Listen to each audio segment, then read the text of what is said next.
And welcome to this edition of Hidden History Stories from the Secret City. I'm Keith McDaniel, along with my co host, Ray Smith. Good morning, Ray. Hello, Keith. How are you? You Oh, ready for Christmas?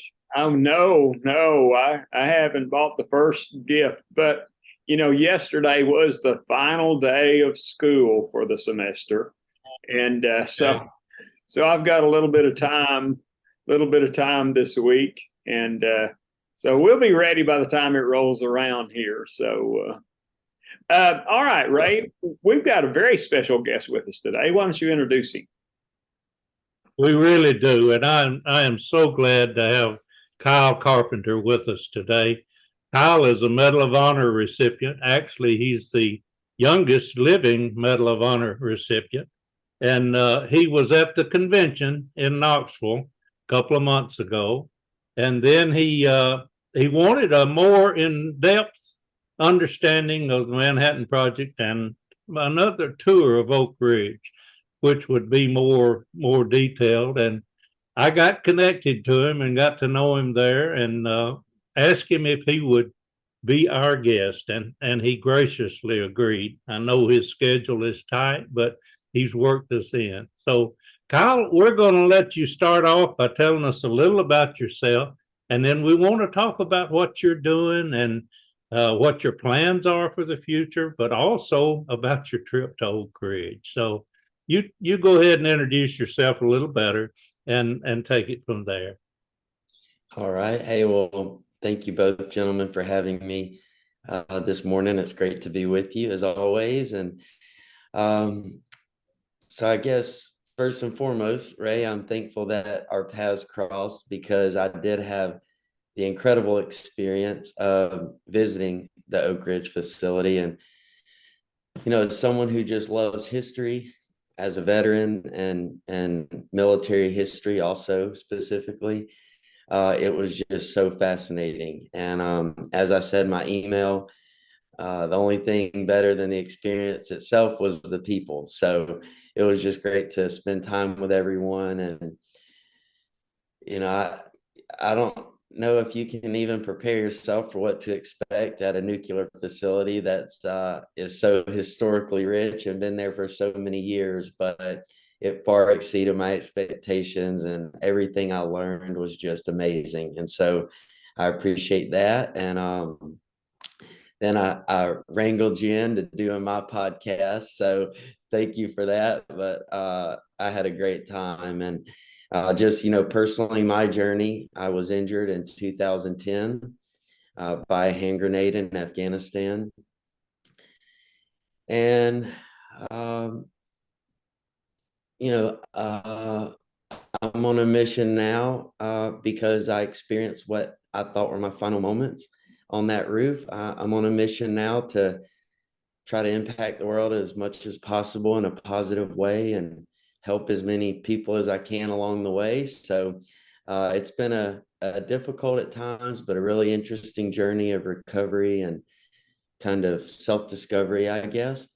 But like I said, I was injured in November 21 of 2010. And about 5 weeks later, I woke up in a military hospital on the other side of the world in Washington, D.C. And instead of being on a hot, dusty rooftop in southern Afghanistan, I was in a hospital room that was covered in snow and decorated for the holidays. So an interesting, it was a pleasant surprise to wake up after I thought I wasn't going to, but an interesting twist to be surrounded by Christmas stockings. And my family was there just like they've always been there for me. And I'm so grateful for them. But, waking up, it really started this journey that I've been on now. And I spent 3 years recovering at Walter Reed and went through about 40 surgeries to put Humpty Dumpty back together again. And but I had a great medical team, a medical team that not only cared about me physically as a patient and how well I was doing, but they wore the same uniform as me, and they really cared about me as a person. And they cared about my family and spending time with them and make sure that they were okay. So I just had a great recovery. It couldn't have gone better. And I'm so thankful for all the people, medically and just in my journey that have poured into me to help get me back to who I am and where I am in life. And so after those 3 years of recovering, I decided that,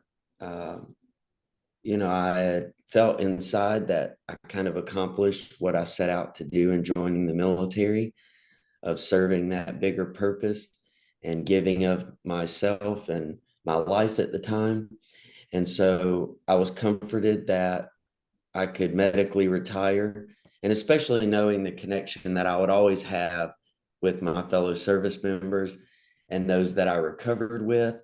I felt like it was the right time to medically retire and start school, which was really a really important goal to me.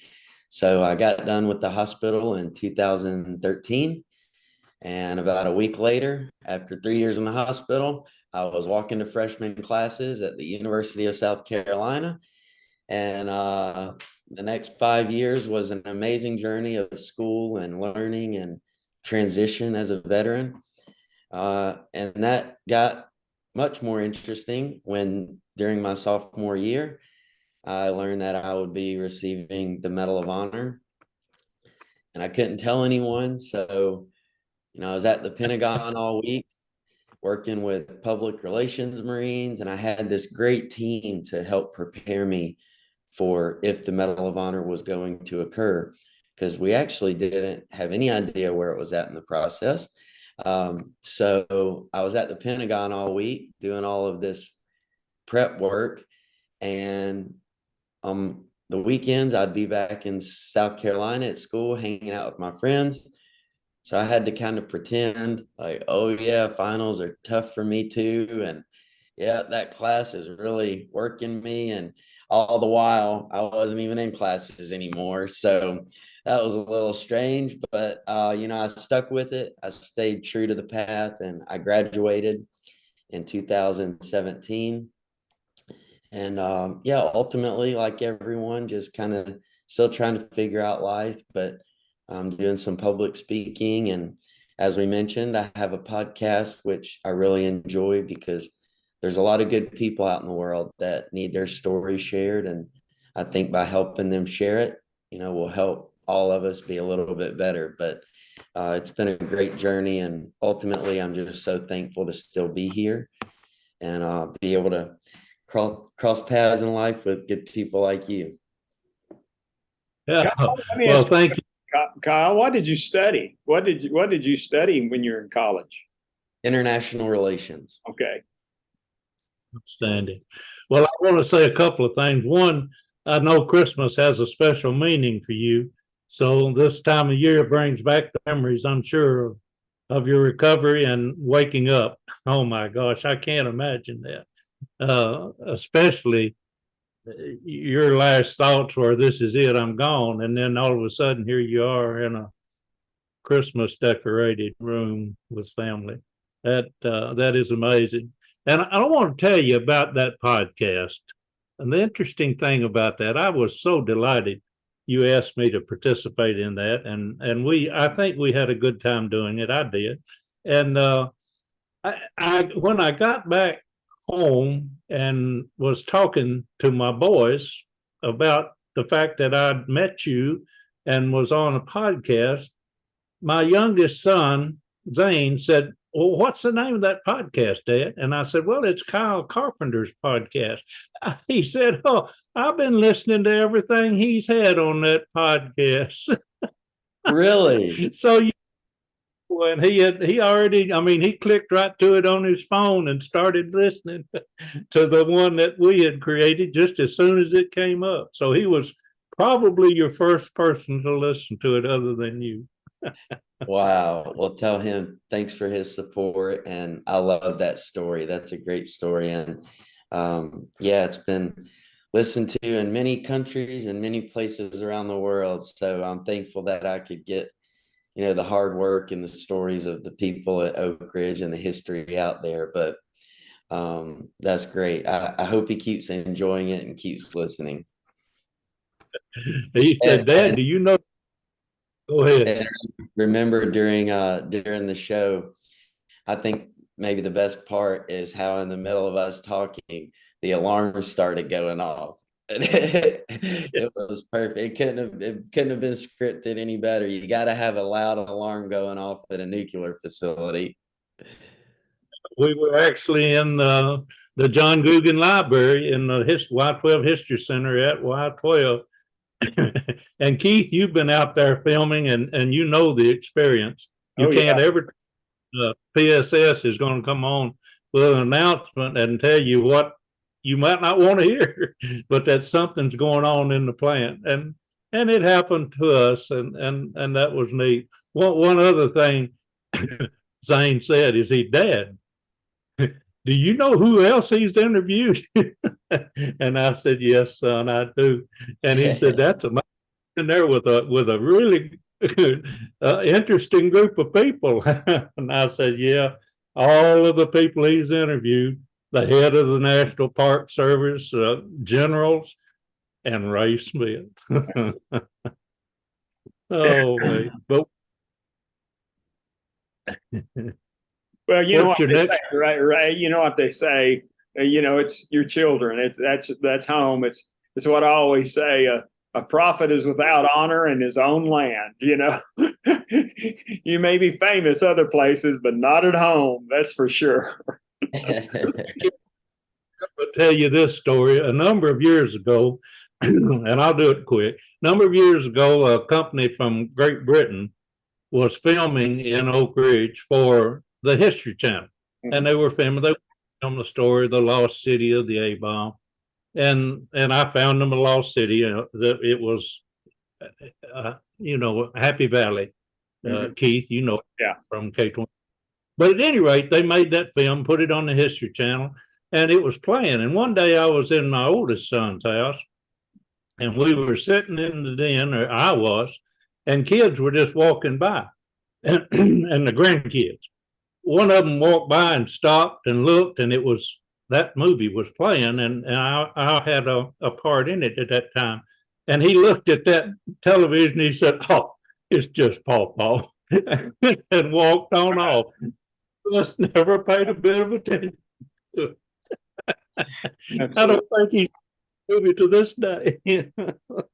So, Kyle, let me ask you a question. What are you doing now? I mean, I know you're doing your podcast, and you're probably doing some speaking, but what is it you're doing these days?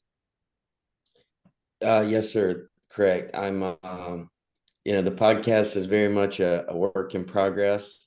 Still got some things to figure out and, keep improving, but I'm really enjoying that after many years of more mainstream media type interviews and engagements. They ask you how to save the world and you have 10 seconds to answer, and then they take 3 seconds of that and use it as a soundbite. And I just kind of got burnt out with that format, and it's frustrating waking up really early in the morning, getting dressed, nice, because buttons are my biggest enemy. So taking a lot of time to get my shirt right, and then you get on and 13 seconds later it's over, and you don't really feel like you were able to go into any sort of context as to why you feel the way you feel, or your personal experience maybe with the matter. And so that, along with when COVID came along, for so many years, I just felt like I was continuously burnt out, because I felt like, I was learning how to be a wounded warrior, and I was learning how to be the veteran I wanted to be. And then the Medal of Honor, the weight of wanting to represent as well as I can all of those that the Medal of Honor represents. And so there was a lot of things I was kind of going through and trying to figure out, and I was just so tired. And so, for all of those years, I've always wanted to make the greatest impact that I can with the time that I have. on this earth. After those moments on the roof, it just, I guess, lit something deep inside me that, I never want to take anything for granted. I always want to make the most out of any situation, big or small. And so wanting to make that impact, I thought for many years as I was trying to figure all of these things out and how I wanted to be, that it's hard to say no to people, and I felt like, by saying no, I was disappointing people. And so therefore I just said yes to everything, no matter what it was, no matter what group, no matter who, yes, yes, yes, because I thought the more I say yes, the less people I'll disappoint. Mm-hmm. And then after many difficult years, I kind of got to a point where I realized that if I'm not good for myself, I'm not going to be good for all of those people that I'm trying to help. And so I started kind of reshaping my thinking to think, okay, I'm only one person. As much as I would like to, I can't do everything. So how can I move forward and still try to do as much as possible and make that impact without wearing myself down? And so now I just focus on where I feel like I can make the most positive impact, and everything else, I just respectfully say, I can't make it happen right now. And, please keep me in mind in the future. And then, I move on and do what I can. And so with all of that said, when COVID came along, I finally, after 10 years or so, got a chance to rest my mind and body and reflect on where I had been, where I wanted to go. And I had been moving so fast, I kind of had to think about, well, where am I in life, just period, right now. And so with that time to kind of reflect, I realized that, to make an impact, I don't have to get in front of the biggest groups or the most people. I should know this as the young, millennial that I am, but there's a lot of great technology and things that you can utilize to still make a great impact and a significant impact without having to be in an airport every single week. And so that kind of light bulb realization, whether it's YouTube or social media or Zoom, that realization coupled with kind of getting to that point of being burnout on mainstream media type quick interviews, those two together made me start to think about, podcast and utilizing these platforms that you're not, I love the personal aspect of speaking, and it will always be an important part of my life, and I always want it to be a part of my life. But again, instead of, living through airports almost every week, I would like to start working towards, maybe over the next year or two, finding that balance of, maybe traveling and speaking once a month, and then, resting and taking care of myself and podcasting the rest of the time. So I would say that speaking and podcasting are kind of my two main areas of focus right now. But ultimately, again, with my experience on that roof that day and that grenade that changed my life forever, along with just wanting to help good people and good groups and, good veterans. And ultimately, my goal in life, wherever it leads me, is just to make the greatest impact, on the world that I can. And so all of these things that I'm doing are really just, I feel like, in a way, smaller pieces to a bigger puzzle, like everyone's journey that takes time to slowly put together in different and kind of unique ways. Well, let me ask you this, Kyle. What, you and that is completely understandable what you're doing and how you're going about things, having a good balance in life. And you say you want to help as many people as possible. What is your, in an elevator speech, what is it you're trying to say to folks to help them? Yeah, that's a great question. And as I have gone through my journey and with the book that I wrote, and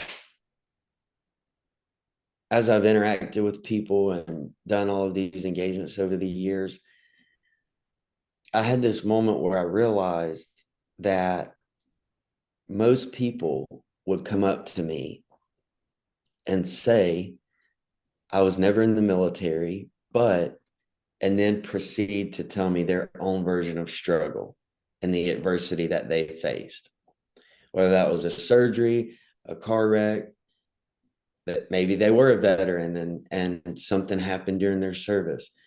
I realized that although all of our journeys are very different and unique to us, the kind of basic and foundational emotions of getting knocked down in life and maybe feeling hopeless or trying to find that light at the end of the tunnel and struggling through that darkness, it's all the same. And no matter where that struggle or adversity came from, we all know what those feelings feel like. And when I realized that, it allowed me to really start finding clarity on my mission becoming just going to, whether it's a Fortune 500 company or a group of middle schoolers, getting in front of people and just saying, hey, you already know this, but surprise, surprise, life is a tough journey at times, but you can always get back up and you can always survive through whatever you're going through, and not just survive and make it through it, but you can get to that light at the end of the tunnel and be better and stronger than you were before you got knocked down. Now, you might be a little different than physically, mentally, or emotionally than you were before. You might have a few scars on the inside or out, but, embrace that, because it's a journey worth earning. It's, life is worth everything we've got. And, those difficult times, will make you better and stronger and more resilient, than you were before. And that people care about you and that people want you here and that, people love you no matter who it is. And so, in a way, I keep my message very simple. But that message, no matter how simple it is or it seems, it resonates with everyone, whether you're the biggest company on earth or, a teenager just struggling to kind of figure it out in life. Yeah. So just going to people and reminding people that, hey, you can get through it. And, just there's always a silver lining. At times it can be very faint, but there's always a silver lining, and that ultimately, life is worth it. That's a universal. You're absolutely right. I mean, it's a universal truth. It's a universal concept that everybody goes through things, and the specifics of each thing may be completely different. But it's our human spirit that drives us to survive, and not only survive but to thrive. So and all experiences changes to one degree or another. And I guess yours is such a unique experience that you're able people are able to relate to that, even though they've not been the same place you were. They can relate to it from an experience in their own life. So I think that's pretty amazing. So I think it's something kind of like this, Keith. If you look at what Kyle has gone through and see where he is today, you have to think, well, my difficulties may not be as bad as I thought they were. yeah, absolutely. That surely get through whatever it is I'm facing. And oh, by the way, Kyle, I want you to mention, and I know you're proud of this, but when you were with me in Oak Ridge, you were in the week, I believe, of celebrating your first anniversary of your marriage. So that has to be something that's changed your life too, right? Yes, sir. And in the best way. And thankfully I found someone to put up with me and keep me around. So that's always good. But yes, sir. Yes, she's amazing. And Tennessee girl. So you can't go wrong there.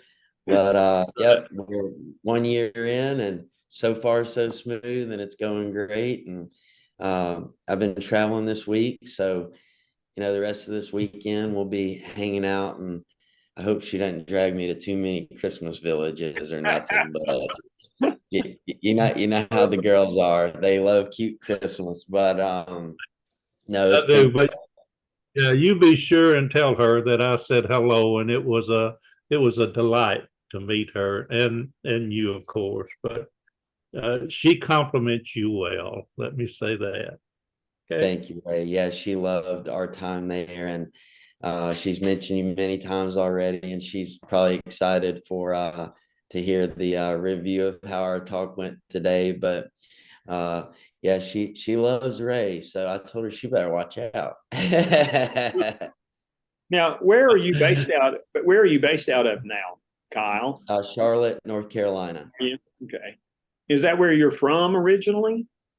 No, sir. I was born in Mississippi, and my dad being in business, I moved around a lot growing up, which was, it's never easy being the new kid on the first day of school. Yeah. But going through that many times growing up, I'm very, very thankful for all of those moves, as difficult as they were at the time. And most of the time, we moved, my brother and I, or both of my brothers, but we moved, with our parents, and, uh, 99% of it might have been difficult for a couple of days, but we quickly met friends, and, you learn that home is, not really a place. It's more the people that you're with, Mm-hmm. family and friends. But meeting people quickly and meeting great, unique people in all the places that we went was not just great because it gave me friends all over and allowed me to have new experiences, learn from different people that had grown up differently than me.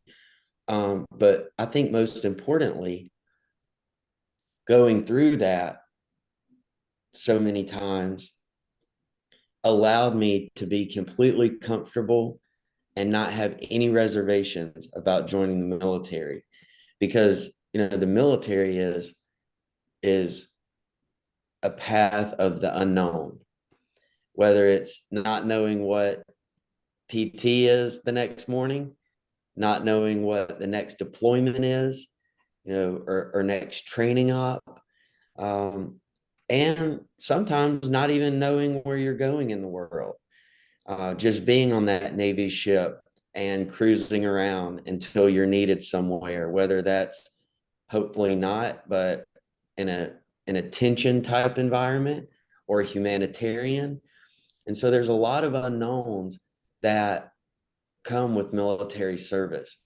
And so moving around a lot and being uncomfortable and having to meet new people and make new friends, I think really gave me a foundation to be able to, go into that unknown and raise my right hand and not be concerned at all with if I was going to fit in or what laid ahead.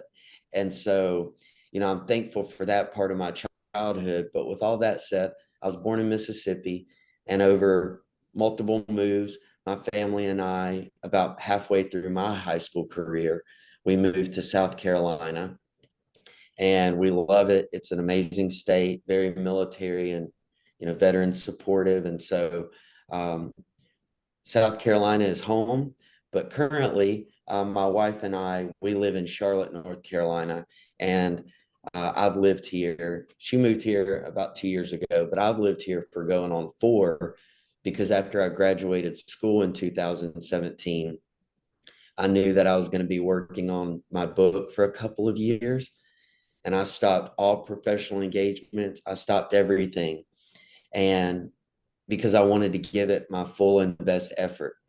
And I knew that it was going to take about 2 full years. And so, Columbia, South Carolina, where I went to school, where the University of South Carolina is, was the greatest place I could have gone to school. I love school. I met lifelong friends. I just had such a great experience. Everyone really supported me in that community when the Medal of Honor occurred, and even as just a veteran. I was 30 minutes down the road from my parents. So I don't know if you can, make up for lost time, but throughout those next 5 years being at school and right down the road, after 5 years of my military service and 2 deployments and then a long recovery that we all suffered through as a family, it was really nice to not just have that great school experience in Columbia, but to be able to go home almost every weekend and reap the benefits of mom's amazing cooking. And so that was a great experience. But the Carolinas are home, and thankfully the book writing process went well, and Charlotte has been really great. I just needed somewhere that was new and fresh outside of where I'd gone to school those 5 years. And I guess most importantly, a place that had a lot of coffee shops that I could walk to. And it did the job. But yeah, I'm very thankful for how my book turned out. And kind of like I was saying earlier, realizing that, adversity and struggle transcends all boundaries. I waited many years to write my book because I was just I kind of kept deterring myself over the years from starting, because I didn't want to write a book that was only about military service or only about combat and my time in Afghanistan. I wanted something that anyone and everyone could pick up and not just read and understand, but actually take lessons from to apply to their own lives. And so I'm thankful I kind of had that light bulb moment, because that kind of paved the way for how I would write my book. And so there's just enough military talk to give enough context as to my story and what happened. But really, it's a book for everyone about just life. And, I wrote it to help people, most importantly.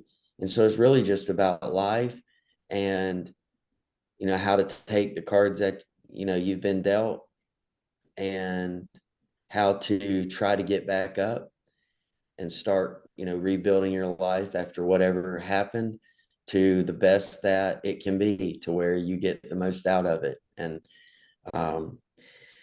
I definitely don't have all the answers, but I poured my heart into it, and I'm so thankful for how it turned out. And, so far I've talked to a lot of people that it's really seemed to help.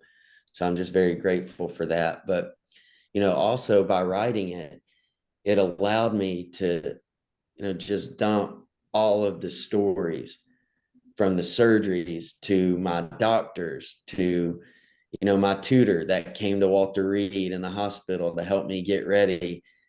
to go take statistics, which was terrifying. So, but all of these, people that helped me, it allowed me to say thank you to them. And it allowed me to just all of those things I had been holding on to because I didn't want to forget. And, I always wanted to have, because it was a special part of my journey. It allowed me to, put all of that on paper permanently so I could, in a way, kind of clear up some bandwidth so I could start moving forward with my life instead of holding on to all of those stories and lessons and things from the past that I had been thinking about for all of those years. I'm sure it allowed you to kind of process that, to process all of that, and to reorganize it in your mind so it made much more sense. It's still there, but it's kind of organized now in such a way that it doesn't clutter your mind as much as it did before, when you had all those random things going on before you got it written and put on the page. I would imagine.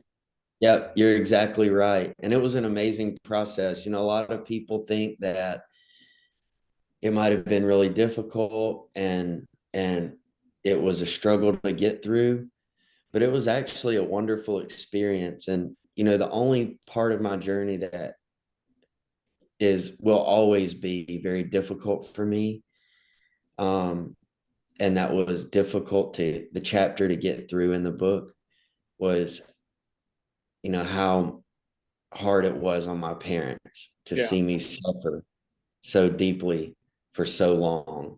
And I just, I really hate that I don't regret any part of my journey. I would do it over again.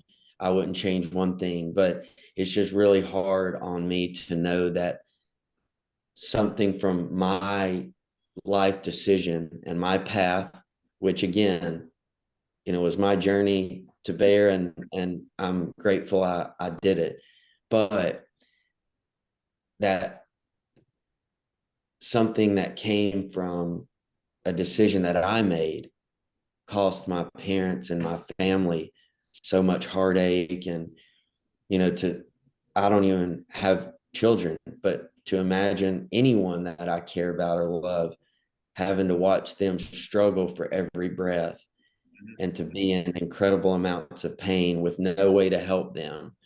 And for my dad to be on shift in the middle of the night at the hospital, and I flatlined and they had to revive me right in front of him. It really hurts me to think about, and it always will. So that was actually really the only difficult part of the book. The rest of it was, I would say, even almost therapeutic, because strangely, I guess when you're unconscious for 5 weeks, you miss a lot. So I had to track down a lot of people and a lot of doctors and people that would help complete, that picture that I couldn't really complete. So everyone from the Marines that were on the ground with me that worked, fervently to stop the bleeding, the medevac crew, which after years and years, I finally tracked down, and I not only went and had a reunion with them, because incredibly, they were not all only, well, not all, but most of them were not only still in, and stationed together at an Air Force base outside of Las Vegas, but the bird or the helicopter that they picked me up on was sitting right there in the hangar bay. So my mom and I went out to visit and to tell them, I told them, I said, I don't know what you tell people that saved your life and flew into the heart of, a deadly battle to rescue me. I don't really know what you tell those people, but all I could say was thank you. And, I gave them all a hug and told them that, part of my mission in life is doing good because you did good for me. So my mom and I got to get on that helicopter, and I got to step off of it on my own terms. Unlike before, it's safe to say. So, I got to meet my medevac crew, And ironically, my pilot's name was Kyle. And so one of the few Kyles I've met in my life flew me out of the battle. So but all of these people that poured into me, I was able to connect with them. And they, whether it was telling me about what it was like receiving me into the hospital, doing those first reconstructive surgeries, whatever it was, all of these people through that book writing process made a full picture. And I learned a lot about my journey, strangely enough, but it was just a great process. And my goal with it was, when I was done, it's wonderful, because those words, when you give the thumbs up and you approve them and you say, okay, I'm happy with it, it's amazing, because they are permanently going to be there forever. Yeah. But that's also a very scary part of it too, because you really want to make sure everything is exactly how you want it. But my goal with it was, besides just wanting to help people, my goal with it was, okay, when it's finished, even if I could, I wouldn't change one word of it. And mission accomplished, because when I got done, I'm so grateful for the team that helped me. And it's just, taking myself out of it and just looking at it as objectively as possible. It really is a wonderful journey. And I realized, early on, for years, people would ask me, well, what were you thinking when you jumped on the grenade? Which is a good question. I would love to know that as well. I probably should have just kicked that thing right back off the roof. But people would say, well, what were you thinking?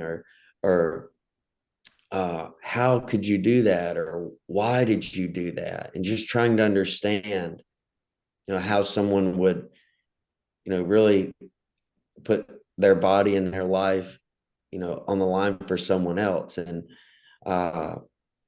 it was frustrating in the beginning, because everyone, the world, the Marine Corps, the media, everyone wanted to know about the 5 seconds of my life that I couldn't remember. Yeah. But when you go and speak, I always do question and answer sessions, and always up for an interview if it's going to be done the right way. And so it was just frustrating, because I couldn't remember. But as time went on, I not only started to reshape my thinking and give myself a break. Like, it's okay if I don't remember. I did get hit with a hand grenade, so that's understandable. But I still had to grapple with these questions that people were asking me. And so as I started thinking about it, I was asking myself all of those questions, but I was asking them the way that people were asking me. I was saying, well, how did I? Why did I? What was I thinking? And then after many years, I realized that,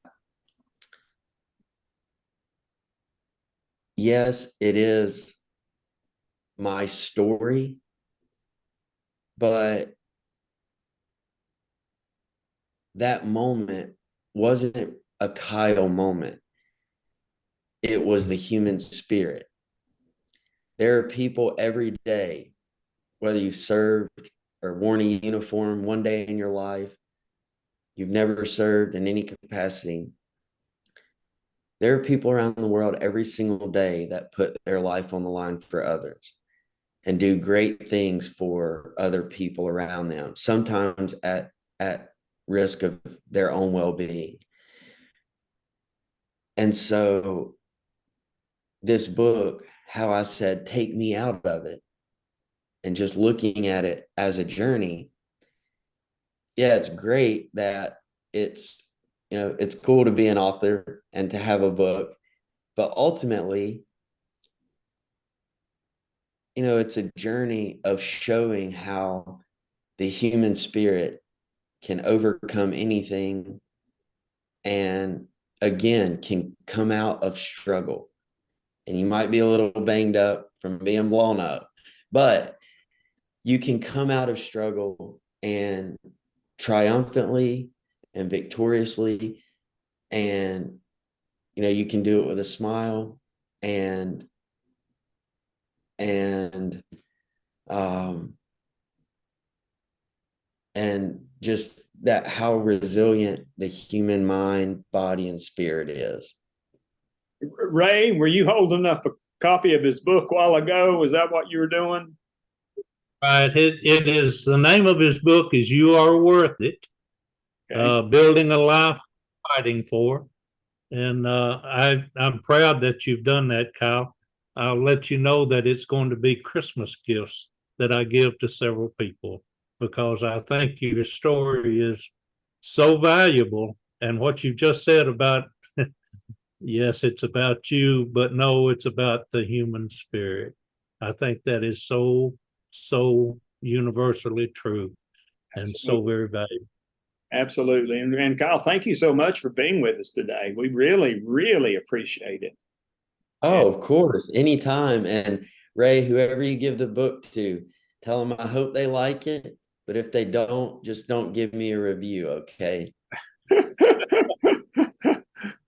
Ray's written lots of books, so Ray knows about books and everything. I've written one, and but yeah, it's we can both kind of relate to at least the book writing process of what a journey that is. So Hey, and also, speaking of Christmas presents, I got an early Christmas present about 2 weeks ago in the mail. I had to wear it today.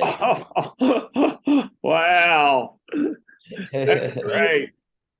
Yeah, that's great. The element that was discovered and named for Tennessee. Right. Yeah. So, well, again, we a whole lot about your trip to Oak Ridge, but I do think that it was a meaningful experience, and I know it was for me to get to show you the behind the scenes parts of Y12 and the Oak Ridge National Laboratory that we got to go see. And I just cannot express enough how much I'm proud of what Oak Ridge has done for the Medal of Honor convention, and then for you. I don't think you realize this, but Building 9731, it was under a renovation, and it was a very unusual thing for me to get to take you in there while that construction was going on. And we'll have to thank the top person at the Y12 for making that happen, Gene Sievers, who is a veteran himself, and he realized the importance of doing that, and he pulled all strings that was needed to get you inside that building, even though it was in the middle of a construction time. So I am proud of Oak Ridge for the way that we uh, just rolled out the red carpet for you and for other Medal of Honor recipients. You have That's a my great deep. that's a great way to put it, Ray. Y'all really rolled out the red carpet. It was incredible. Everyone was just, that was a humbling amount of hospitality that we received, and we're very thankful for it. And Brittany's probably tired of me talking about it because I enjoyed it so much. I'm still talking about things we learned and things that just blew my mind. But I look forward to my next visit and seeing everyone. But thank you again, and tell Gene thank you. I sure will. And anytime you're in our area, if you'll let me know, we'll get together and maybe have a cup of coffee or do whatever it is you'd like to do. But it'd be good to see both of you if you're coming through. Okay.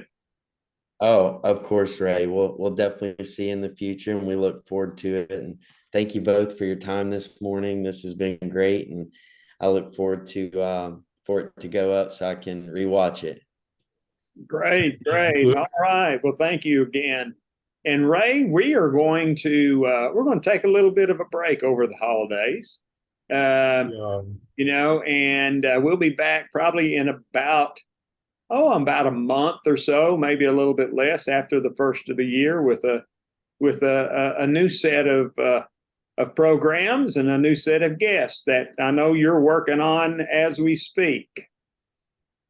So. Yes, we do. We've got something interesting for people. If you know anything about the Germans during World War II and their nuclear program, of course, we've had Todd Ryder on a number of times talking about that.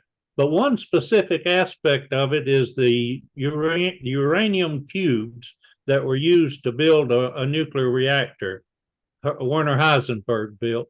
And they destroyed that reactor, and the cubes of uranium disappeared, and they're showing up now.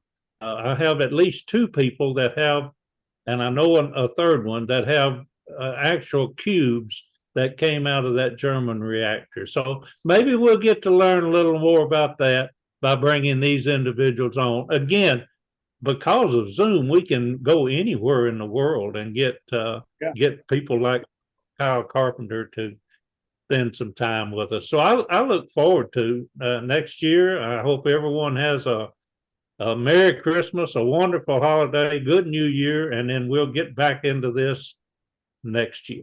All right. And thank you, Ray. Thank you, Kyle. And thanks, folks, for watching. We appreciate it. And like Ray said, have a great holiday season and Merry Christmas to you all. We'll see you after the first of the year.